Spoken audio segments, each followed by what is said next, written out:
തിരികെ വാർത്തകളിലേക്ക് എത്തുകയാണ്. നമ്മൾ വീണ്ടും പോവുകയാണ്, ചോദിക്കുകയാണ് എന്ത് പണിയാണ് സാറേ എന്നുള്ളത്. ഒരു 50 ലക്ഷം രൂപയുണ്ടെങ്കിൽ എന്തൊക്കെ നടക്കുമല്ലേ? സാധാരണക്കാരെ സംബന്ധിച്ചിടത്തോളം സ്വപ്നം കാണാൻ പോലും പറ്റാത്ത ഒരു തുകയാണ് 50 ലക്ഷം, 1/2 കോടി രൂപ എന്ന് പറയുന്നത്. അങ്ങനെ 1/2 കോടി രൂപ ഉദ്ഘാടന ചടങ്ങിന് മാത്രം പൊടിപൊടിച്ചൊരു മേളമായി നടന്നൊരു ഉദ്ഘാടന ചടങ്ങുണ്ട്.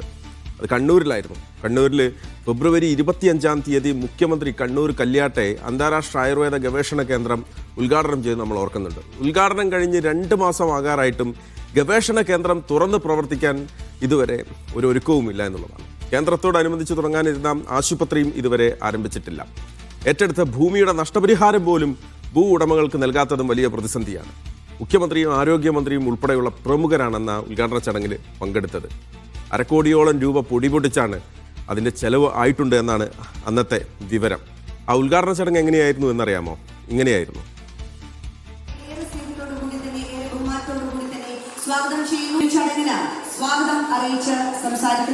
ബഹുമാനായിട്ടുള്ള ശ്രീ ശിവദാസൻ പഞ്ചായത്ത് പ്രസിഡന്റ് അടക്കമുള്ള ഏറെ ബഹുമാന്യരായിട്ടുള്ള വേദിയിലെ മുഴുവൻ അഞ്ചിപ്പിക്കുന്നതാണ് എന്ന് പറയുന്നതിൽ ഒരു തെറ്റുമില്ല.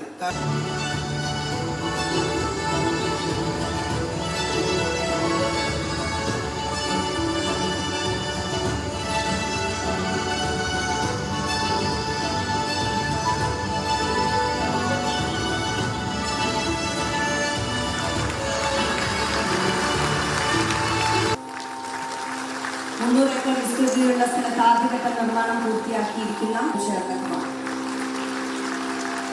ആദ്യഘട്ടം 200 കോടി രൂപ. ഈ കേന്ദ്രം നാടിന്റെ കൂടി അഭിമാനമാവുകയാണ്. പഠിച്ചു വരുന്ന നാട്ടുവൈദ്യന്മാർക്ക് പ്രത്യേകമായ മാനദണ്ഡങ്ങളുടെ അടിസ്ഥാനത്തിൽ അംഗീകാരം കൊടുക്കുക.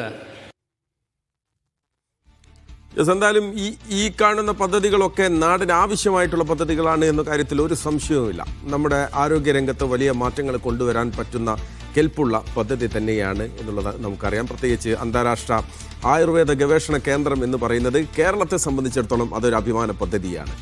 പക്ഷേ ഈ കാര്യത്തിലും നമ്മളെ പറഞ്ഞു പറ്റിച്ചോ എന്നുള്ളതാണ് ചോദ്യം. ഈ ഉദ്ഘാടന ചടങ്ങിനെടുത്ത പണം ഉണ്ടായിരുന്നെങ്കിൽ മാത്രം അവിടെ എന്തൊക്കെ കാര്യങ്ങൾ നടക്കുമായിരുന്നു എന്നുള്ളതാണ്. അപ്പോൾ തെരഞ്ഞെടുപ്പിന് മുൻപ് തിടുക്കപ്പെട്ട് നടത്തിയ മറ്റൊരു ഉദ്ഘാടനം നടത്തിയ ഒരു കെട്ടിടം വീണ്ടും ഒന്നുമാകാതെ, ഒരു തരത്തിലും അത് ഉപയോഗപ്രദമായിട്ടുള്ള രീതിയിലേക്ക് മാറ്റാനാകാതെ ഇപ്പോഴും കിടക്കുന്നതാണ് നമ്മൾ കാണുന്നത്.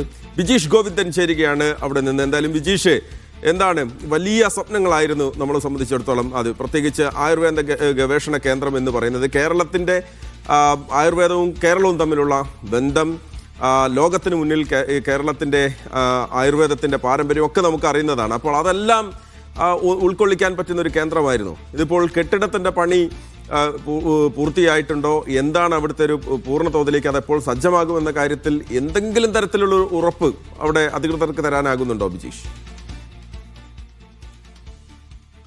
കണ്ണൂർ കല്യാട്ടെ IRIA international research institute of Ayurveda, ഇത് ആയുർവേദ ഗവേഷണ സംവിധാനവുമായി ബന്ധപ്പെട്ട് അന്താരാഷ്ട്ര തലത്തിൽ തന്നെ ശ്രദ്ധിക്കപ്പെടുന്ന ഒരു പദ്ധതി എന്നുള്ള രൂപത്തിലായിരുന്നു പ്രഖ്യാപിച്ചിരുന്നത്. അതിൻ്റെ ഉദ്ഘാടനം ഈ തെരഞ്ഞെടുപ്പ് അടുക്കുന്ന ഘട്ടത്തിൽ കഴിഞ്ഞ ഫെബ്രുവരി 25-ന് മുഖ്യമന്ത്രി നിർവഹിച്ചു. ആരോഗ്യവകുപ്പ് മന്ത്രി വീണ ജോർജ് ആയിരുന്നു അതിൻ്റെ അധ്യക്ഷ. അന്ന് വലിയ തരത്തിലുള്ള പ്രഖ്യാപനങ്ങളാണ് നടത്തിയിരുന്നത്. അതായത് 100 കിടക്കകളുള്ള ഗവേഷണ ആശുപത്രി, ഒപ്പം ഇതിൻ്റെ ആയുർവേദ രംഗത്തെ നമ്മുടെ പാരമ്പര്യമായി ലഭിച്ച മാനസ്ക്രിപ്റ്റ് ഉൾപ്പെടെയുള്ള സംവിധാനങ്ങൾ സംരക്ഷിക്കുന്നതിനും അത് പുതിയ തലമുറക്ക് പഠിക്കുന്നതിനും ആവശ്യമായിട്ടുള്ള സൗകര്യങ്ങൾ ഉൾപ്പെടെയുള്ള പ്രൊജക്റ്റായിരുന്നു ആദ്യഘട്ടത്തിൽ ഈ 200 കോടിയോളം രൂപ മുടക്കി നിർമ്മിച്ച സംവിധാനത്തിൻ്റെ അകത്ത് ഉണ്ടാകുക എന്നുള്ള പ്രഖ്യാപനമാണ് ഉണ്ടായിരുന്നത്.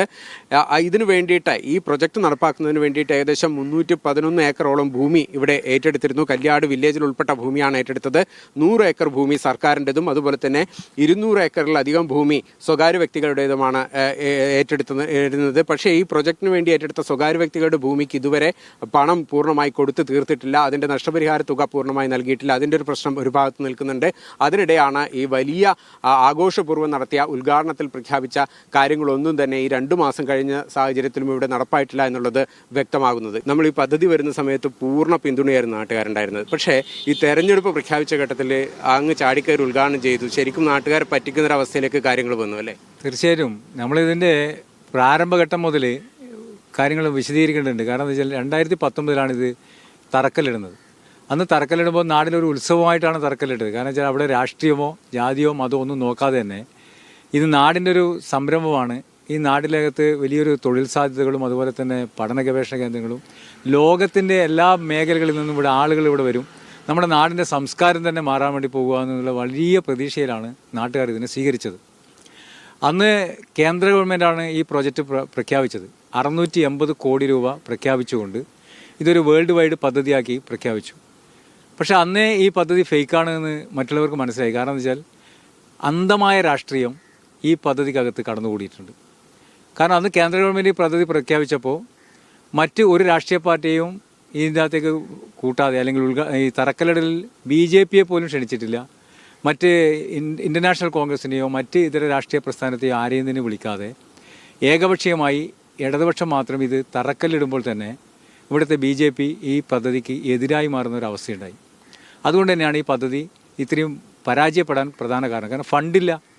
ഇപ്പോൾ ഇത് ഇത്രയും കാര്യം ചെയ്തിരിക്കുന്നത് കിഫ്ബിയിലാണ്. അത് നമുക്കറിയാം. കിഫ്ബിയിൽ ഉൾപ്പെടുത്തിക്കൊണ്ടാണ് 200 കോടി രൂപ ചെലവിൽ ഇവിടെ ഈ നിർമ്മാണ പ്രവർത്തനങ്ങളും ഭൂമി ഏറ്റെടുക്കലും നടത്തിയിട്ടുള്ളത്. പക്ഷേ യഥാർത്ഥത്തിൽ ഈ പ്രോജക്റ്റ് നടപ്പിലാകണമെങ്കിൽ 300 ഏക്കറിൽ കുറയാതെ സ്ഥലം ഏറ്റെടുത്തുകൊണ്ട് ആയുഷ് പദ്ധതിക്ക് സംസ്ഥാന ഗവൺമെൻറ് നൽകണം. എന്നാൽ മാത്രമേ കേന്ദ്ര ഗവൺമെൻറ് ഈ ഫണ്ട് അനുവദിക്കുകയുള്ളൂ. പക്ഷേ നാളിതുവരെയായിട്ടും ഈ പറയപ്പെടുന്ന 311 ഏക്കർ അളന്ന് തിട്ടപ്പെടുത്തി എന്നല്ലാതെ യഥാർത്ഥത്തിൽ ഭൂ ഉടമകളിൽ നിന്ന് വില കൊടുത്ത് അല്ലെങ്കിൽ അവർക്ക് കോമ്പൻസേഷൻ കൊടുത്ത് ഭൂമി ഏറ്റെടുക്കുന്നതിന് വേണ്ടി നാളിതുവരെയായിട്ട് സാധിച്ചിട്ടില്ല. അതുതന്നെ ഈ പദ്ധതിയുടെ ഒന്നാമത്തെ പരാജയം. നമ്മൾ ഇത്രയും പൈസ ഇവിടെ ചെലവിട്ടു, ഇനി ഇത് നടന്നു കിട്ടാനുള്ള എന്തെങ്കിലും പദ്ധതി കാര്യങ്ങൾ ഉണ്ടാകുമെന്ന് പ്രതീക്ഷയുണ്ടോ? ശക്തമായ പ്രതിഷേധം നാട്ടുകാരിൽ നിന്ന് ഉണ്ടാവണം. എന്നാലേ ഏതെങ്കിലും സർക്കാർ കനിയും എന്ന് പ്രതീക്ഷയാണുള്ളത്.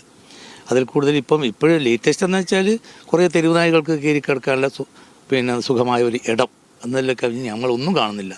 ഇതിനകത്തെ കാര്യം പ്രവേശിക്കുന്നില്ല, കാണാനും വിടുന്നില്ല, മറ്റ് സൗകര്യങ്ങളൊന്നും കാണുന്നില്ല. 100 കിടക്ക പറ്റി ഒരു കിടക്ക പോലും ഇവിടെ സജ്ജമാക്കിയിട്ടില്ല എന്നുള്ളതാണ് സത്യം. കഴിഞ്ഞ തെരഞ്ഞെടുപ്പിന്റെ സമയത്ത് മട്ടന്നൂർ മണ്ഡലത്തിൽ മത്സരിച്ച LDFന്റെ സ്ഥാനാർത്ഥി VK സനോജ് ഇറക്കിയ ഒരു തെരഞ്ഞെടുപ്പ് പ്രചരണത്തിന് വേണ്ടി ഇറക്കിയ ഒരു ഇതാണ് നമ്മളൊരു ടാബ്ലോയിഡ് സാധനമാണ് നമ്മളിപ്പോൾ കാണാൻ കഴിയുന്നത്. അതിനകത്ത് പോലും ആതുര സേവനത്തിൽ മികവ് ആകാശത്തോളം എന്ന് പറഞ്ഞ ഈ പദ്ധതിയെക്കുറിച്ച് വലിയ തരത്തിലുള്ള പ്രഖ്യാപനങ്ങൾ ഈ തെരഞ്ഞെടുപ്പ് പ്രചരണ ഘട്ടത്തിൽ ഉപയോഗിച്ചിരുന്നു LDF. ഇതുമായി ബന്ധപ്പെട്ട് ഏതെങ്കിലും തരത്തിലുള്ള നിയമനങ്ങൾ നടത്താനോ അല്ലെങ്കിൽ ഇതിൻ്റെ ഈ പറയുന്ന 100 കിടക്കുകളുള്ള ഗവേഷണ ആശുപത്രിയുടെ തുറന്നു പ്രവർത്തിക്കാനുള്ള നടപടി സ്വീകരിക്കാനോ ഒന്നും തന്നെ അധികൃതർ ഇതുവരെ മെനക്കെട്ടിട്ടില്ല എന്നുള്ളതാണ് ഈ യാഥാർത്ഥ്യം. ബിജീഷ് ഗോവിന്ദനാണ് കണ്ണൂരിൽ നിന്ന്. അവിടുത്തെ ഒരു കെട്ടിടത്തിൻ്റെ അവിടെ അഭിമുഖം തന്നതിൽ ഇൻ്റർവ്യൂ നമ്മൾ ബൈറ്റ് തന്നതിൽ ഒരു ചേട്ടൻ പറയുന്നുണ്ടായിരുന്നു തെരുവുനായകൾക്ക് കയറി കിടക്കാൻ പറ്റിയ ഒരു സ്ഥലം എന്നുള്ളത്. എന്തായാലും ഇങ്ങനെ എത്ര കെട്ടിടങ്ങളാണ് നമ്മുടെ കേരളത്തിൻ്റെ പല കോണിലുള്ളത്. ഈ കെട്ടിടങ്ങളൊക്കെ നമ്മൾ കാണും സർക്കാർ കൊണ്ടുവന്നു, രാഷ്ട്രീയക്കാർ കൊണ്ടുവന്നു, ഭരിക്കുന്നവർ കൊണ്ടുവന്നു, ഉദ്യോഗസ്ഥർ കൊണ്ടുവന്നു. നമ്മുടെ പണമാണ് എന്നുള്ള ബോധം ഇടയ്ക്കിടയ്ക്ക് നമുക്കുണ്ടെങ്കിൽ ഈ പ്രശ്നം ഉണ്ടാകില്ല എന്നുള്ളതാണ്. നമ്മുടെ നികുതി പണം, നമ്മൾ കൊടുക്കുന്ന നികുതിയിൽ നിന്ന് പണമെടുത്താണ് ഇതെല്ലാം ചെലവാക്കുന്നത് എന്നുള്ള ഒരു ബോധം നമുക്കെല്ലാവർക്കും ഉണ്ടാകേണ്ടതാണ്. എന്തായാലും ഒരു കെട്ടിടം കൂടി അദ്ദേഹം പറഞ്ഞത് കടമെടുക്കുകയാണ്, തെരുവ് നായകൾക്ക് കയറി കിടക്കാൻ ഒരു കെട്ടിടം കൂടി എന്നല്ലാതെ ഒരു കാര്യവും അത് ഇതുമായി ബന്ധപ്പെട്ട് ഇതുവരെ പൂർത്തീകരിച്ചിട്ടില്ല എന്നുള്ളതാണ്.